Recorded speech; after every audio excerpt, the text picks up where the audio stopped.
Supreme Commander Nexus stood at the bridge of the stellar vanguard, his flagship's transparent viewscreen displaying the seemingly insignificant blue planet below. His scaled fingers tapped rhythmically against the crystalline control panel as he reviewed the invasion plans one final time.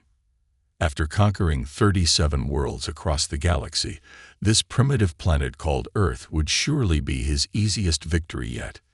Supreme Commander, First Officer Talon reported, her bioluminescent markings pulsing with anticipation. Our preliminary scans confirm previous intelligence. The planet's atmosphere is thick with nitrogen and oxygen, highly corrosive elements. The gravity is 1.3 times stronger than our homeworld, and the temperature variations are extreme. Nexus dismissed her concerns with a wave of his hand.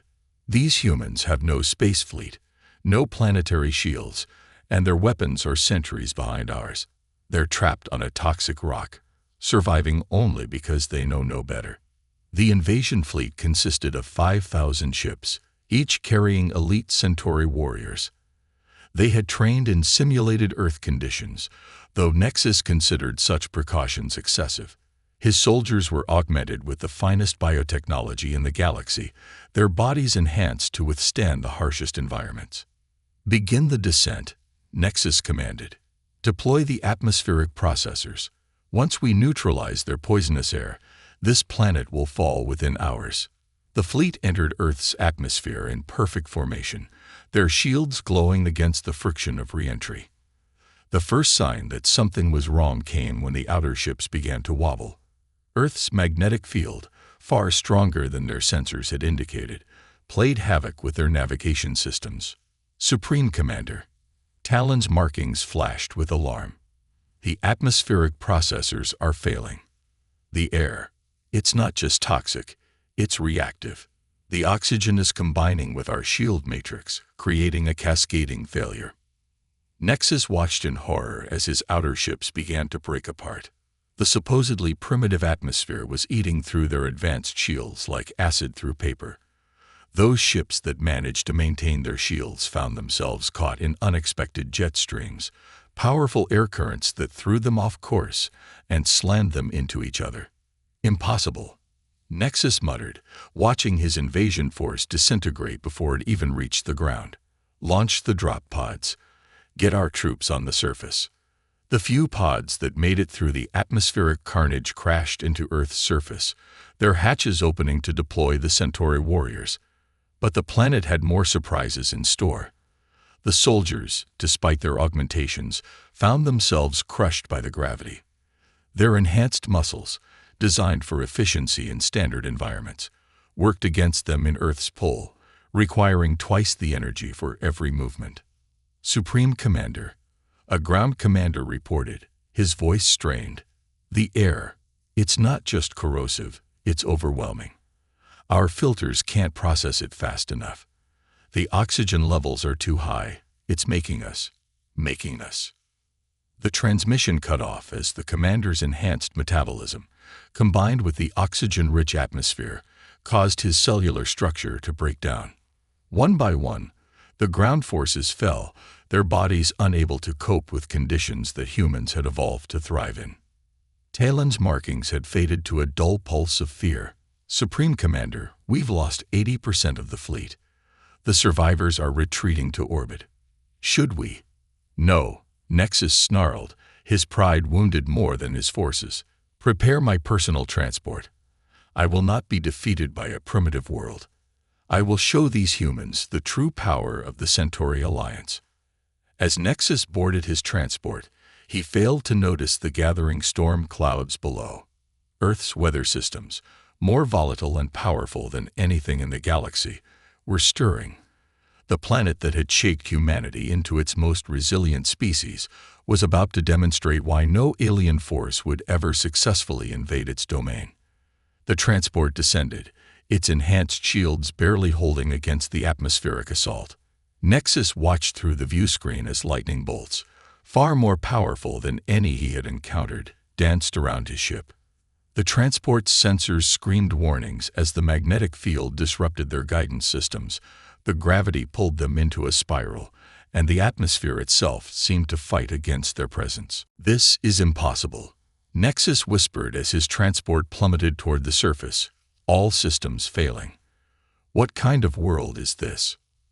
Far below, in underground bunkers and monitoring stations, humans watched the invasion force destroy itself. They had launched no weapons, fired no shots. They didn't need to. Earth itself was their shield, their fortress, and their greatest ally.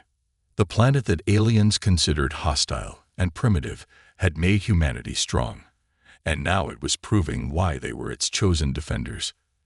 Dr. Olivia Pierce stood in her underground laboratory, examining the wreckage of a Centauri transport pod. After the failed invasion, her team had recovered several pieces of alien technology, but it was the biological samples that fascinated her most. The cellular structure of the Centauri warriors told a story of evolution in gentler worlds. "Director Hammond, you need to see this," she called to her supervisor, who was reviewing data from the atmospheric sensors. Their genetic modifications actually made them more vulnerable to Earth's conditions.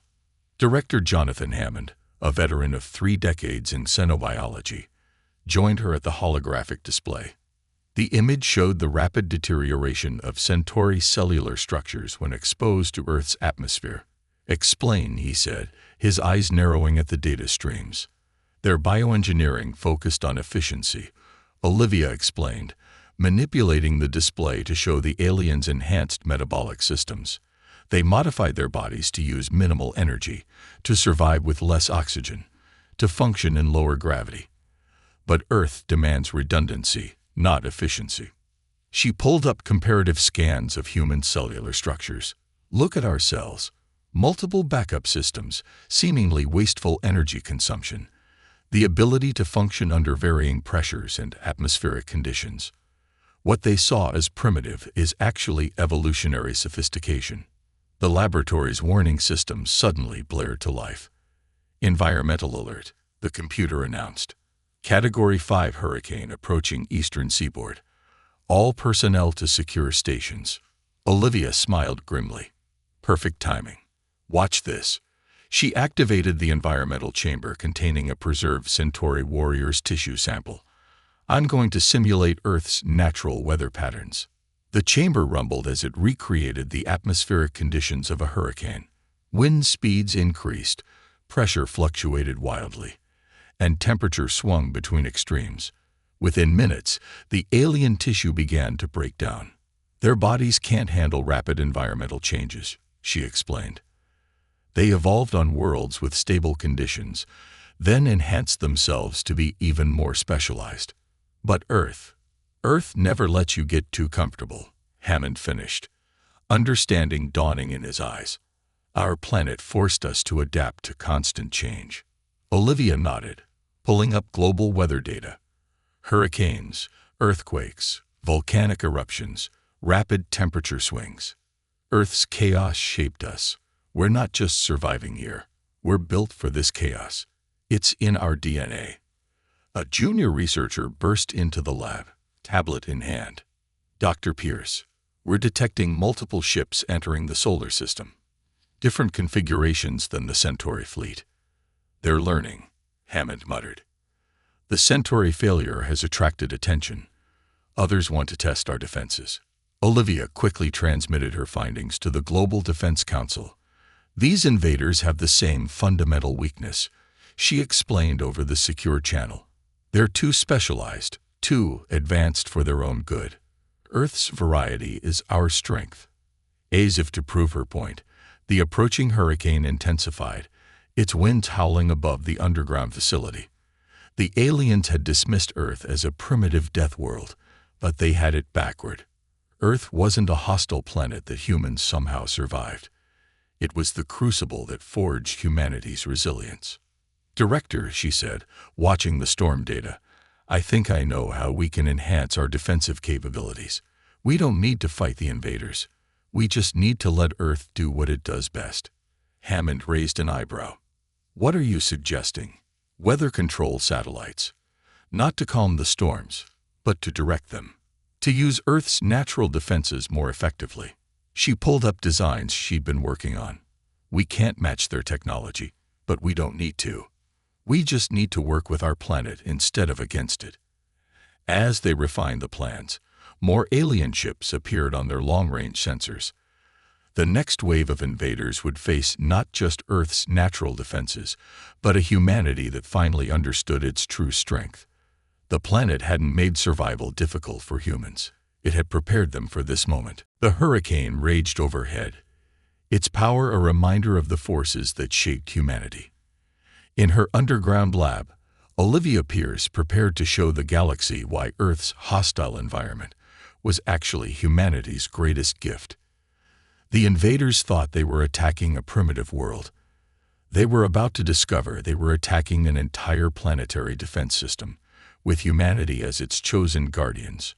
General Marcus Blackwood strode through the Global Defense Command Center, his weathered face illuminated by the holographic displays showing multiple alien fleets approaching Earth. After the Centauri defeat, other species had decided to try their luck, each believing they had solved the puzzle of Earth's defenses. They were about to learn how wrong they were. "Status report," he commanded, reaching the central platform where Colonel Reina Santos coordinated the planetary defense grid. "3 distinct fleet signatures, sir," Santos reported, her fingers dancing over the control interface. The Myriad Collective from the Carina arm, the Helix Dominion from the Galactic core, and something new. Something big. The displays showed the approaching armadas, each using different technological approaches.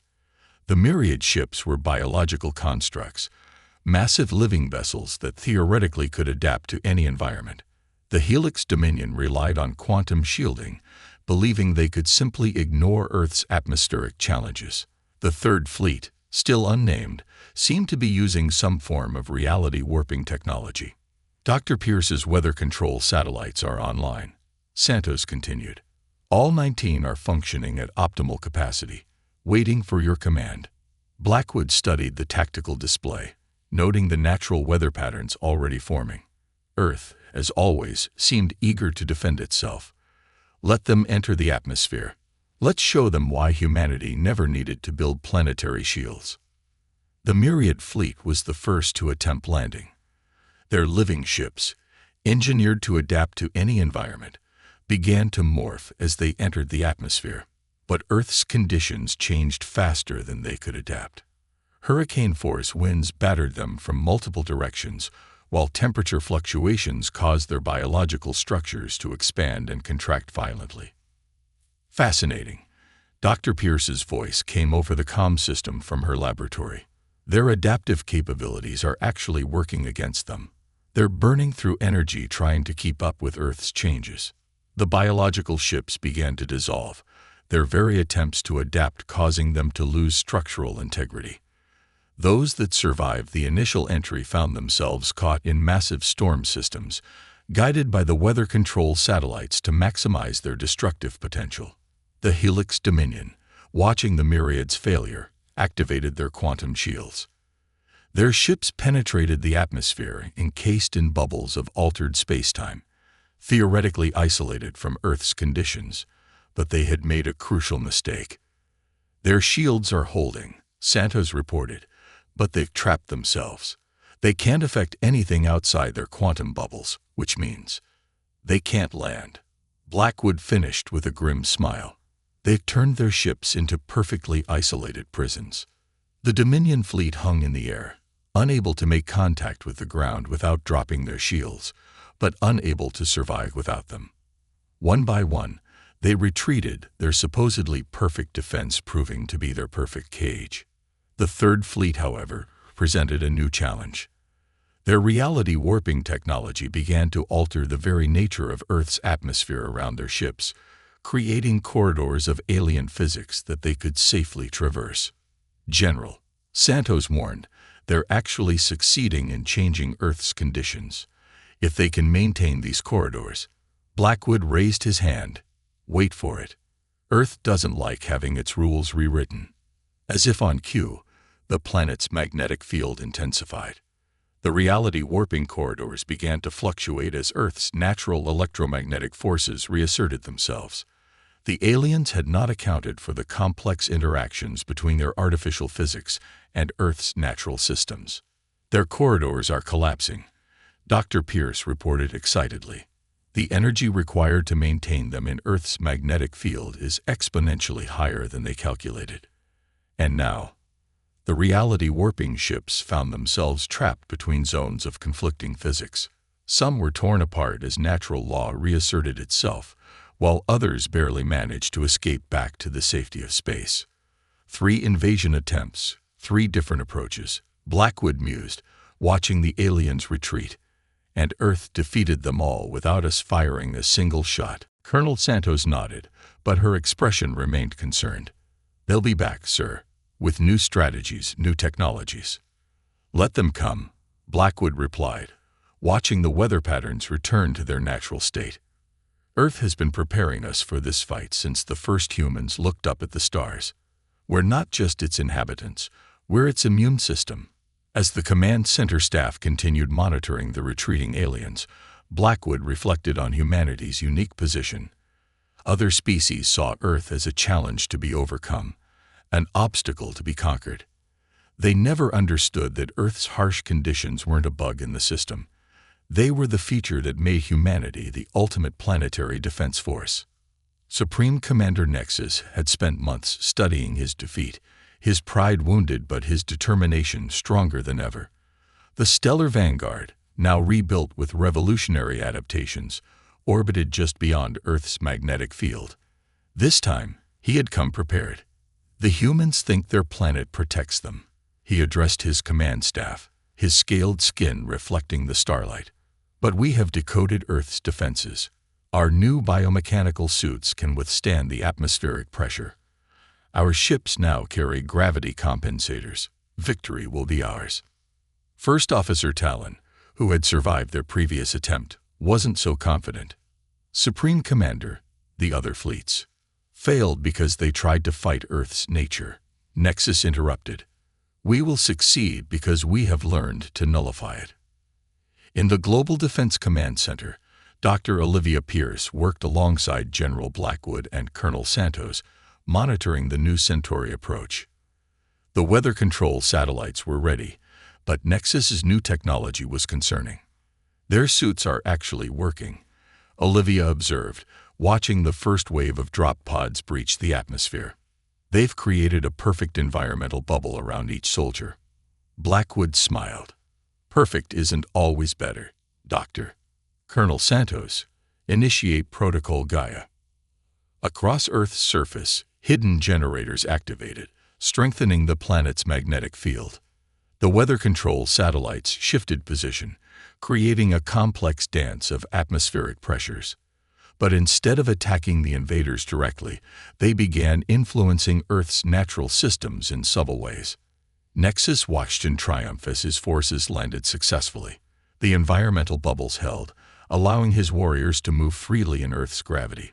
Begin the ground assault, he commanded, preparing to lead the attack personally.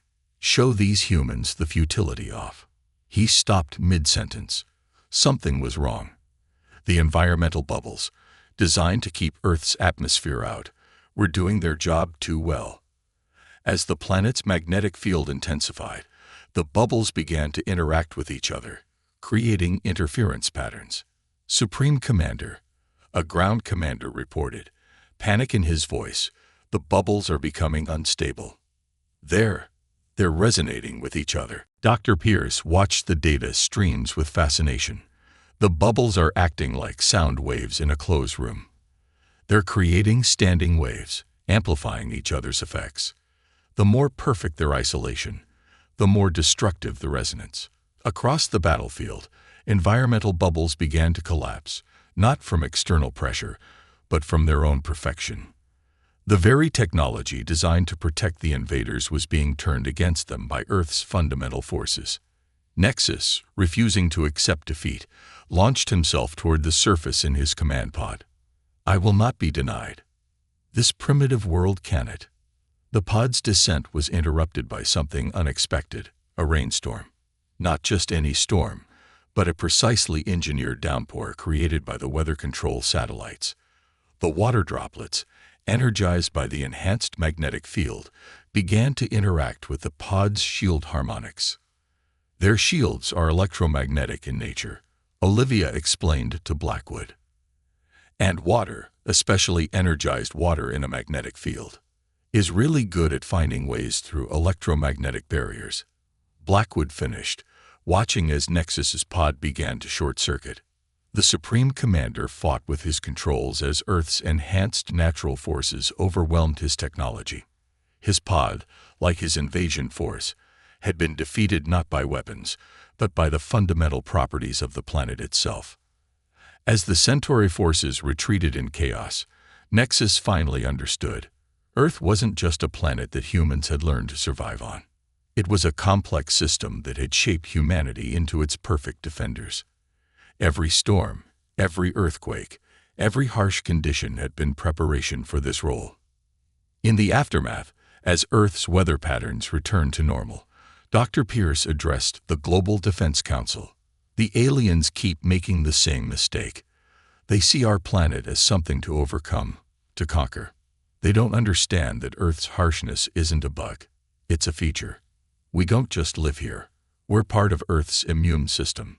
The council chamber rumbled slightly as a small earthquake passed through, a normal occurrence that none of the humans even noticed. Outside, rain began to fall, lightning illuminated the sky, and wind swept through the streets. To the watching aliens, it looked like chaos.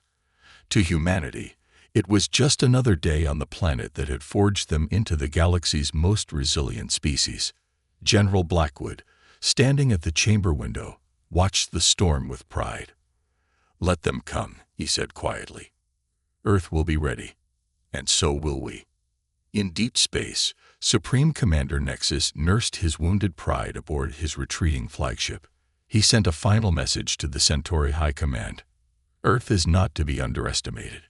It is not a primitive world that humans merely survive upon. It is a fortress, and humanity is its garrison. To attack one is to face both, and that is a battle none can win. The message spread across the galaxy. Earth was no longer seen as a primitive, hostile world. It was recognized as something far more formidable, a planet that had spent billions of years preparing its chosen species for the ultimate role, defenders of a world that other species could barely comprehend.